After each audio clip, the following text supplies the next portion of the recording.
আসসালামু আলাইকুম, সবাই কেমন আছেন? মিষ্টি কুমড়া দিয়ে মাছ রান্না করব। মিষ্টি কুমড়াকে হলুদ লবণ দিয়ে ভালো করে মেখে নিয়েছি। তারপর তেলে ভেজে মাছগুলোকেও তেলে ভেজে নিয়ে পেঁয়াজটা বাদামি হয়ে এসেছে। এখন মশলা দিয়ে দিয়েছি এখানে হলুদ, গুঁড়ামরিচ এবং জিরা। তার আগে দিয়েছিলাম কালি জিরা এবং পাঁচফোড়ন। কালো জিরা এবং পাঁচফোড়নটা দিলে টেস্টটা একটু ভালো আসে। মশলাটা একটু ভালো করে কষিয়ে নেব।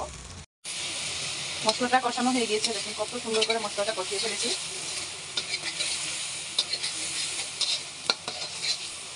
আগেকার মুরব্বীরা বলে মশলা কষানোটাই তরকারি রান্না করার মেন উপকরণ, আর তরকারিতে সবসময় পানিটা গরম করে দেওয়াটা। এখন আমি আস্তে আস্তে এখানে মাছগুলো দিয়ে দিব, সাথে মিষ্টি কুমড়াটাও দিয়ে দিব। রান্না করার সময় ধৈর্য ধরে রান্না করতে হয়। আসলে আমার থেকে ধৈর্যটা নাই। আপনাদের যদি ধৈর্য থাকে আপনারা একটা একটা করে দিবেন। আমি একসাথে ঢেলে দিয়েছি সবগুলো।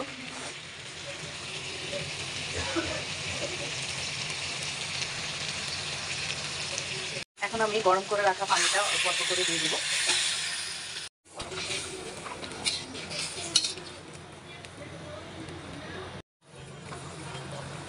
আস্তে আস্তে রান্নাটা কমপ্লিট হচ্ছে, আর 10 মিনিট এভাবে রান্না করে নিব।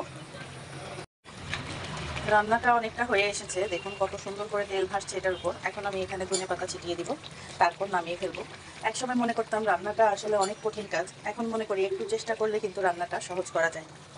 একটু মেধা খাটিয়ে রান্না করলে হয়ে যায়। যেভাবে আমরা পড়ালেখা করি সেভাবে মেধা খাটিয়ে রান্নাটা আমাদের করাটা জরুরি। তাহলে সবাই প্রশংসা করবে এবং বলবে ওয়াও ওয়াও ওয়াও।